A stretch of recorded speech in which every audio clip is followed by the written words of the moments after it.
வணக்கம் தமிழ் உறவுகளை, நான் உங்கள் தமிழ் பேசுகிறேன். இன்னொரு காணொளி வாயிலாக உங்களை சந்திப்பதில் மிகவும் சந்தோஷம். இன்னைக்கு நம்ம என்ன பார்க்க போறோம்னா, ஜடேஜா குல்தீப் எங்களை முட்டாளாக்கி விட்டார்கள். போஸ்ட் மேட்ச் பர்சன்டேஜ் நேரத்தில் கதறிய தென்னாப்பிரிக்கா கேப்டன் பரபரப்பு பேட்டி.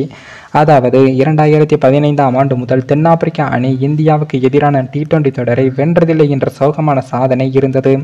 இதனை மாற்ற தென்னாப்பிரிக்கா அணி வீரர்களுக்கு நல்லதொரு வாய்ப்பும் இருந்தது.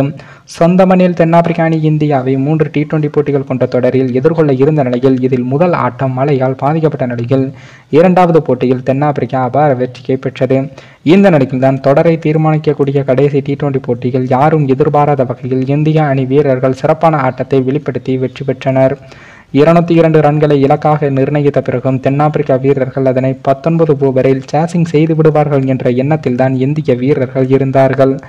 ஆனால் முகமது சிராஜ், முகேஷ்குமார், குல்தீப் யாதவ் ஆகியோர் அபாரமாக செயல்பட்டு இந்திய அணிக்கு வெற்றியை தேடி தந்தார்கள்.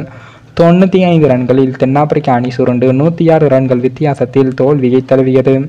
இதன் பிறகு இந்த தோல்வி குறித்து பேசிய தென்னாப்பிரிக்கா கேப்டன் ஏடன் மார்க்கரம் அவர்கள் என்ன சொல்லியிருக்காருன்னா, 200 ரன்களை சேசிங் செய்ய போகிறோம் என்று நினைத்த போது நான் ஒன்றும் சோகமாக இல்லை. ஏனென்றால் இந்த இலக்கை வெற்றிகரமாக துரத்த முடியும் என்று தான் நினைத்தோம். நிச்சயமாக இது துரத்தக்கூடிய இலக்கு தான். நாங்கள் ஃபீல்டிங் செய்யும் போது பேட்டர்கள் அனைத்து திசையிலும் அடிக்கலாம் என்பது போலதான் இருந்தது.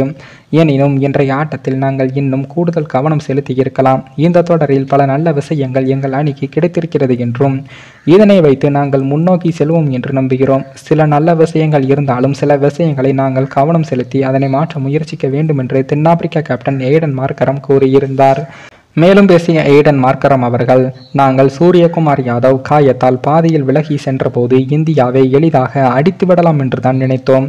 ஆனால் ஜடேஜாவின் சிறந்த கேப்டன்சி, குல்தீப் யாதவின் அபாயமான பந்து வீச்சு எங்களின் மொத்த திட்டத்தையும் சீர்குலைத்து விட்டது என்று கண்ணீருடன் கூறியிருந்தார் ஏடன் மார்க்கரம்.